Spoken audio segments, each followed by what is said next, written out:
कहीं दूर एक छोटा सा गांव जिसका नाम हरियापुर था। गांव में दो भाई रहते थे। बड़ा भाई जिसका नाम रामू था, रामू एक ईमानदार और मेहनती किसान था। और छोटा भाई जिसका नाम शामू था, वो बहुत ही लालची था। रामू की पत्नी जिसका नाम गायत्री था, गायत्री बहुत ही गुणवान और मेहनती थी। रामू के दो बच्चे थे, एक लड़का जिसका नाम चिंटू और एक लड़की जिसका नाम मिनी था। वो दोनों बहुत ही प्यारे थे। रामू और शामू खेत जोतने जाते हैं। रामू खेत खनता है, कहता है, हे धरती माता, तू हमेशा मेरी मेहनत का फल देना, बस इतना हो कि मेरे बच्चे भूखे न रहें। वहीं थोड़ी दूर पर उसका छोटा भाई शामू छांव में बैठा है, पंखा झलते हुए। शामू आलसी भाव में बोला, हाय रे गर्मी, ये रामू भी ना दिन भर खेत में पसीना बहाता है और फिर भी गरीब है। अगर मैं उसकी जमीन ले लूं तो आराम से जीवन कटेगा। शामू ये कहता है और शाम हो जाती है। दोनों घर जाते हैं। रामू का घर छोटा सा मिट्टी का घर, दिया जल रहा है। रामू की पत्नी गायत्री खाना परोस रही है। गायत्री रामू से कहती है, रामू जी, आज गेहूं की रोटियां अच्छी बनी है, थोड़ा घी भी डाल दिया। रामू ने मुस्कुराते हुए कहा, तुम्हारे हाथ की बनी हर चीज स्वादिष्ट होती है गायत्री। दरवाजे पर दस्तक होती है। शामू हंसते हुए प्रवेश करता है। भैया, आज खाने की खुशबू दूर तक आ रही थी, सोचा देखूं क्या पक रहा है। गायत्री कहती है, श्यामू बैठो, खाना खा लो। शामू खाने लगता है, फिर बात छेड़ता है, भैया, आप तो अब बूढ़े हो रहे हो, क्यों ना जमीन मेरे नाम कर दो, मैं संभाल लूंगा। रामू हैरान होकर बोला, क्या कह रहे हो शामू? ये खेत हमारे पिता की निशानी है, दोनों भाई मिलकर चलाएंगे। शामू अंदर से खींचते हुए देखना तुम्हें कैसे मजबूर करता हूँ जमीन देने के लिए। अगले दिन शामू गांव के बूढ़े जमींदार दीनू सामू के पास जाता है और कहता है, दीनू काका, रामू भैया की जमीन बढ़िया है ना? दीनू चालाक मुस्कान के साथ बोला, बिल्कुल, सोना उगता है उसमें। क्या सोच रहे हो? मैं वो जमीन चाहता हूँ।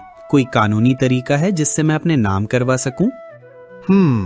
अगर वो बीमार पड़ जाए या कर्ज में डूब जाए तो मजबूरी में तुम्हें जमीन दे देगा। श्यामू आंखों में चमक के साथ, तो बस अब रामू को कर्ज में फंसाना है।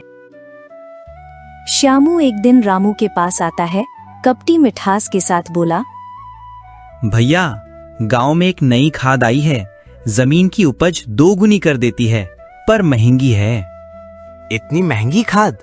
मेरे पास तो पैसे नहीं है।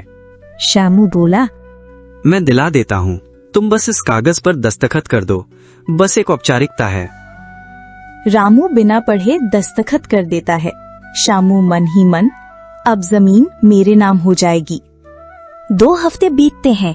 2 हफ्ते बाद जमींदार रामू के पास आता है और कहता है, रामू, तुम्हारे नाम पर कर्ज लिया गया है, ब्याज सहित 15,000 रुपए।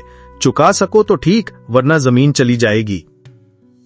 रामू हैरान हो गया, बोला, मैंने तो कभी लिया ही नहीं। शामू पास खड़ा मुस्कुराता है और कहता है, भैया, दस्तखत तो तुम्हारे हैं, अब कुछ नहीं किया जा सकता। रामू कातर स्वर में बोला, शामू, तूने मुझे धोखा दिया, अपने ही भाई को कर्ज में डुबा दिया। शामू निर्दयता से बोला, ये दुनिया चालाक लोगों की है भैया। अगले दिन रामू ने पंचायत बुलाया। गांव की चौपाल, भीड़ जमा, पंच बैठे हैं। पंचायत का मुखिया बोला, रामू, तुमने दस्तखत किए हैं, ये सच है, पर हमें पूरी जांच करनी होगी। गायत्री रोती हुई बोलती है, रामू ने कभी किसी से झूठ नहीं बोला, वो अनपढ़ है, दस्तखत का मतलब नहीं समझता।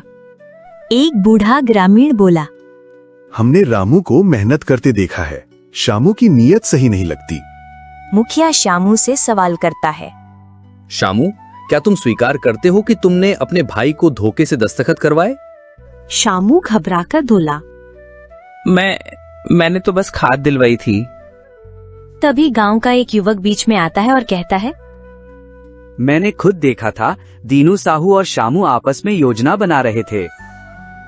भीड़ गुस्से में हो गई। धोखेबाज, अपने ही भाई के साथ ऐसा किया। शामू को शर्मिंदगी में झुकना पड़ता है। मुखिया बोला, शामू, तुमने भाई को धोखा दिया। तुम्हें सार्वजनिक रूप से माफी मांगनी होगी और जमीन वापस करनी होगी।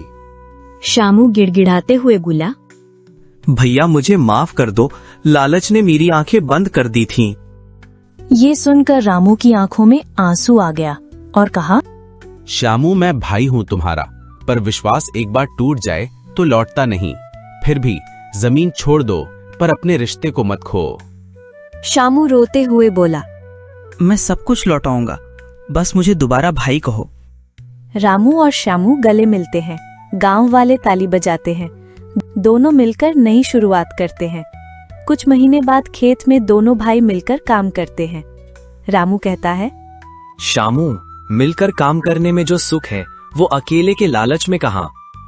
शामू कहता है, सच भैया, अब समझ आया, सच्चाई और भाईचारा ही असली दौलत है। गायत्री दूर से मुस्कुराती है। सूरज की रोशनी दोनों भाइयों पर पड़ती है। इस कहानी से क्या शिक्षा मिली? लालच व्यक्ति को अंधा बना देता है, लेकिन अंततः उसे पछताना ही पड़ता है। और धोखा चाहे कितना भी चालाकी से किया जाए, सच एक दिन सामने आता ही है।